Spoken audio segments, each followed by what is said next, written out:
सोनबा, एक वीरांगना की कथा। जिस मनुष्य के जीवन में सात्विक धृति हो, वो इतिहास का रचयिता बन जाता है। ये कहानी है सोनगढ़ के पास के एक छोटे से रियासत की और वहां जन्मी एक कन्या की, जिसे लोग प्यार से सोनबा कहते थे। उसके पिता मार्कल सिंह सौराष्ट्र के एक छोटे से गांव सेंद्राणा का प्रमुख था, पर सोनबा में कुछ अलग था। संयम, गुरु भक्ति, साहस और सात्विक धृति, गुण जो उसे बाकी सबसे अलग बनाते थे। उस समय हमारे देश में यवनों का बोलबाला था। यवन बहुत क्रूर और निर्दयी थे और हमारे देश में लूटपाट तथा शोषण करते थे।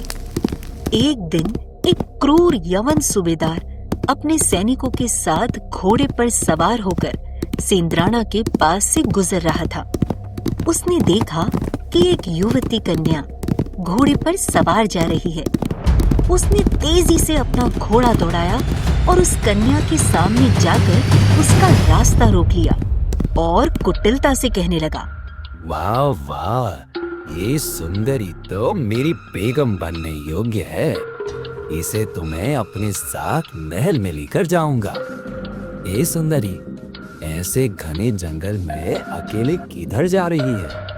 तू तो मेरी पटरानी बनने योग्य है। हा हा हा। ये सुनकर उस कन्या का रक्त खौल उठा। उसने अपनी तलवार लहराते हुए कहा, अरे दुष्ट, संभल कर बात कर। क्या तेरे दिन पूरे हो चुके हैं? यदि अपनी जान बचाना चाहता है तो बकवास बंद कर और अपने रास्ते चला जा। अब हम तुझे कैसे छोड़े? तेरे जैसी सुंदरी वीरांगना को हम अपनी पटरानी बनाएंगे। सैनिकों, घेर लो इसे। ओम ओम। सोनबा समझ गई कि सूबेदार पीछा करेगा। घर पहुंचकर पिता को सारी बात बताई। पिता ने गांव के जवानों को बुलाया।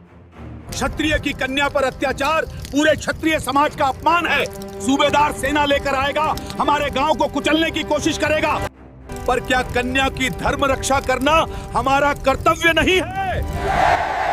हाँ हाँ, ये हमारा धर्म है। हाँ, ये हमारा धर्म है। हम मुकाबला करेंगे, पर हमारी बेटी पर आंच नहीं आने देंगे। रात में ही पूरे गांव के लोगों ने अपने अस्त्र शस्त्र तैयार कर लिए और यवनों से लड़ने की तैयारी की। उधर अगले दिन होते ही वो यवन सूबेदार हाथी, घोड़े और बंदूकों से सनी सेना के साथ पूरे गांव को चारों तरफ से घेर लिया।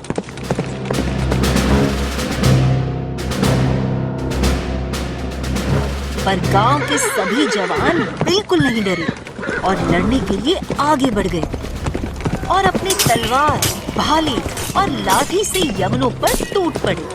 पूरी बहादुरी से यवनों को मसलने लगे।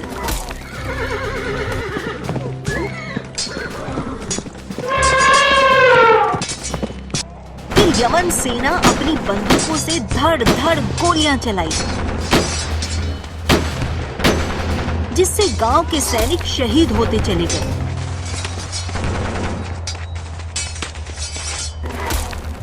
ये देख सोनबा सोचने लगी, इन दुष्टों के पास बंदूकें हैं। ऐसे तो ये दुष्ट पूरे गांव के सभी लोगों को मार देंगे। नहीं, मैं अपने सैनिकों को मरने नहीं दूंगी। ओम ओम बुद्धि, ओम ओम शक्ति, ओम ओम पराक्रम। तभी उसे एक युक्ति सूझ गई। वो तुरंत पिता के पास गई। पिताजी, इन दुष्टों से हम बल में नहीं जीत सकते। हमारे पास न बंदूकें हैं न गोलियां। यदि हम शक्ति से लड़ने की कोशिश करें तो हार जाएंगे। इसलिए अब बुद्धि से जीतना होगा। शास्त्र कहते हैं, उद्यम, साहस, धैर्य आवश्यक है, पर बुद्धि का साथ हो तभी विजय मिलती है। इसलिए अभी संधि करना ही बुद्धिमानी है। सोनबा ने पिता को युक्ति बताई। पिता को भी सोनबा की बुद्धिमत्ता पर विश्वास था। पिता ने झंडा उठाकर संधि का संकेत दे दिया। हम आपसे लड़ना नहीं चाहते। सूबेदार ने देखा कि वे डर गए हैं और संधि करना चाहते हैं।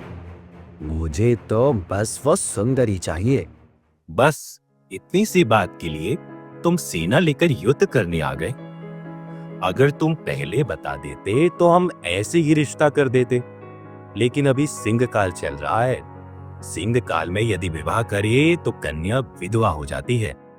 हम नहीं चाहते कि तुम मर जाओ और हमारी कन्या विधवा होकर लौट आई, इसलिए हमें कुछ महीनों का समय दे दो। हमारे रीति रिवाज से हम विवाह की तैयारियां कर ले, फिर अच्छे मुहूर्त देखकर तुम्हें संदेशा भिजवाएंगे। तुम धूमधाम से बारात लेकर आना, विवाह रचाकर दुल्हन को ले जाना। अच्छी बात है, हम जा रहे हैं। तुम विवाह की तैयारी करो और हमें तुम्हारे संदेश का इंतजार रहेगा।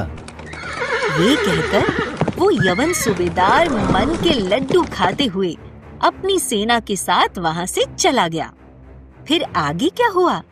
उस कन्या ने क्या युक्ति लगाई और किस प्रकार बुद्धि के बल से उसने यवनों पर विजय प्राप्त की, ये हम जानेंगे अगले सत्र की कहानी में।